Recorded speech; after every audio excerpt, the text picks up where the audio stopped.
En Uruguay, Jobo, la línea de camiones que estabas esperando. Carga 4 toneladas a tan solo $21.434. De la mano de Nortel y el respaldo de Nordex. Conectate con nosotros al 2320-0606. Vos tuviste lugares de mucha exposición, de mucha situación de...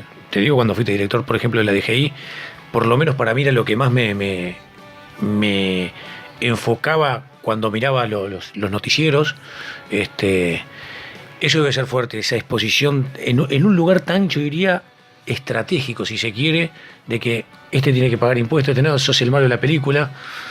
Me parece que eso más o menos a vos ya te da una caparazón, una cáscara como para poder enfocar el tema de Peñarol. Y en temas de exposición muy público, como fue el caso, por ejemplo, de Casal. Son temas que están muy arriba de la mesa y que la gente los tiene en un café, en la calle, en todos lados. Y la imagen siempre del Z. Sí, mirá, yo digo que en todos los órdenes de la vida, y veníamos hablando del caso de los hijos, las generaciones que nos siguen, para mí lo fundamental es estar tranquilo con la conciencia de cada uno y tener una meta, un objetivo en tema del bien común. Me pasó, por ejemplo, estando en DGI, que gente conocida tuvo clausura de sus negocios, tuvo embargo, inclusive hasta denuncias penales que tuvimos que hacer. Uh-huh. Y yo decía, el que se equivocó, el que actuó mal, no soy yo, es el otro que lo hizo y por eso llegó a esta situación. Uh-huh. Y si yo no cumplo con mi deber, es responsabilidad mía y yo soy parte de la culpa. Entonces, cuando uno tiene... ¿Tuviste que clausurar locales de amigos tuyos, por ejemplo? Sí. O sea que en la profesión esta nos pasa. Esto nos lo enseñó el Toto.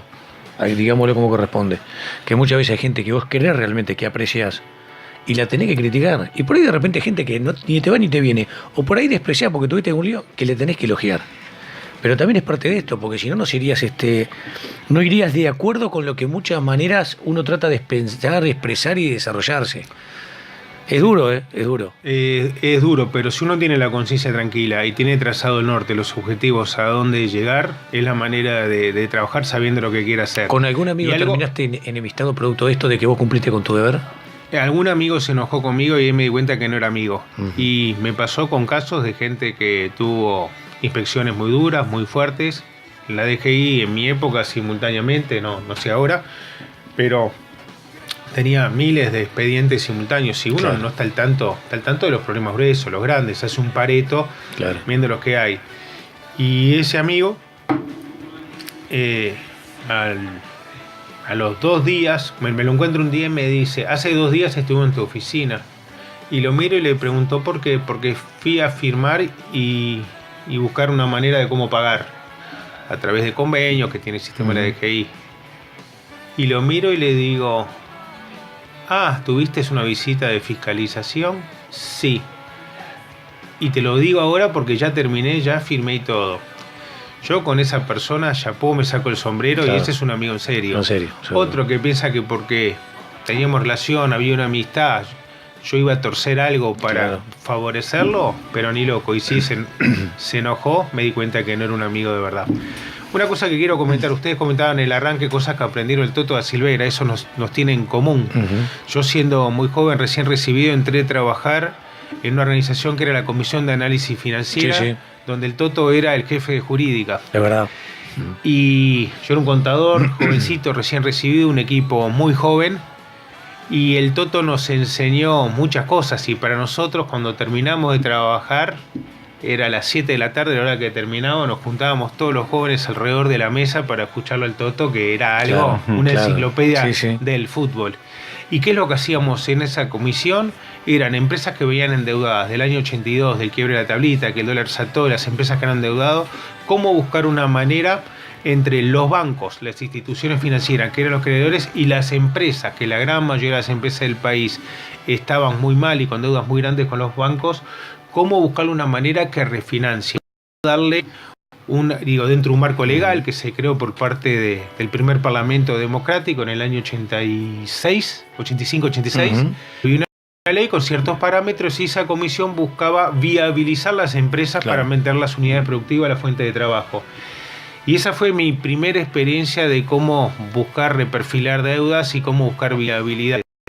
Y a veces cuando estamos con los compañeros del equipo económico trabajando, recuerdo algunos casos donde estuvimos trabajando y el Toto, la verdad que para mí fue un maestro. Y está bueno que lo recuerdes. Y anda por allá. Te consulto para no irnos de ese tema, de lo que puedas decirnos, Eduardo, y lo que puedas hacer si querés.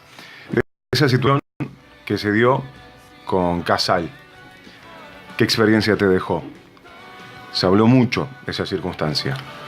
Desde presiones, de todo lo que pasó, y bueno, después, que por llamarlo de manera se perdonó, vos ya no estabas, pero ¿qué no puedes decir desde tu lado, desde tu óptica? Sí, yo cuando llegué la inspección ya había sido iniciada por mi antecesor, y viendo cómo se manejaba... ¿Tu antecesor era? El contador Marcelo Brasca. Marcelo Brasca, ahí está, exactamente.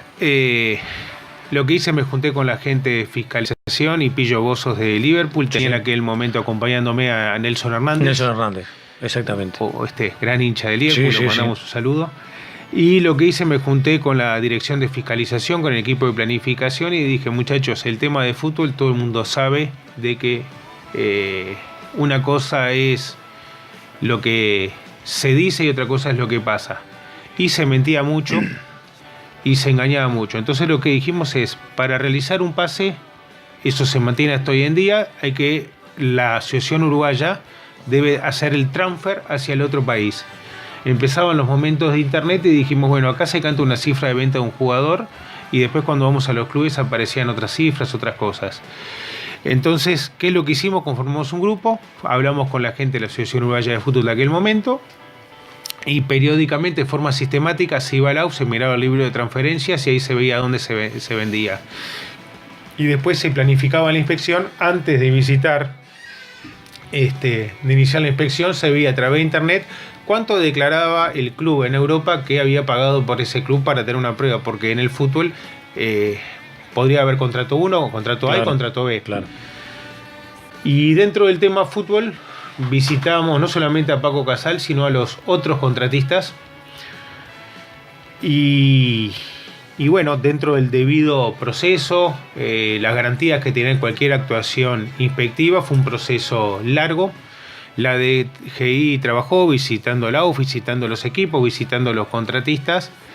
Y en realidad había un vacío, una norma de falta de interpretación, porque muchos años antes, yo asumí en el 2002, pero en el 98 el Parlamento invitó al Ministerio de Economía y a la DGI a los efectos que preguntarle si tenían que pagar lo que hoy en día es el IRA, el impuesto a la renta de las empresas, en aquel momento era el IRIC, y el equipo de Economía con la gente de DGI dijo que a criterio personal, pero cuando el Ministerio va, la DGI va al Senado, a diputados, es la oficina que habla, no existía ese impuesto porque Uruguay tiene un criterio general en aquel momento que se paga renta sobre las actividades que se desarrollan en el país, criterio territorial, y no que pasa en el mundo.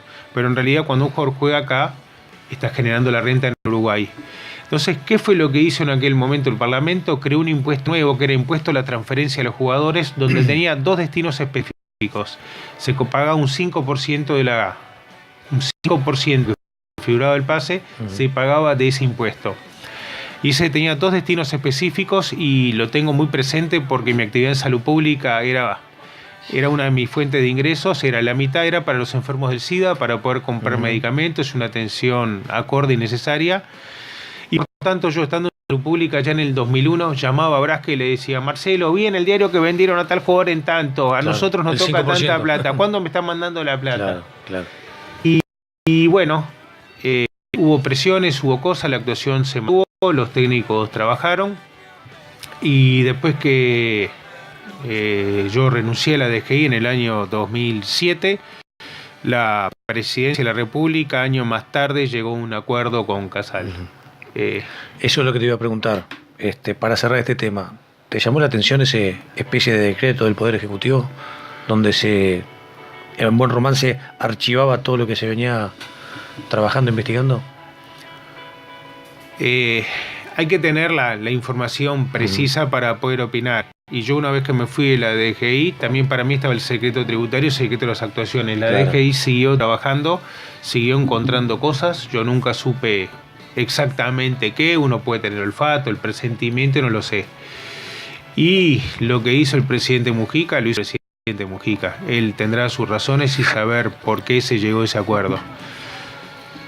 Yo lo que digo, siempre lo dije estando en función, que somos todos iguales ante la ley. El chiquito, el que labura 14 horas por día con su pequeño negocio, en una ferretería, en una compostura de calzado, en un almacén, en una tienda de barrio, o aquel empresario muy grande que tiene una cadena de supermercados, dueño de un banco, una multinacional o un contratista de fútbol.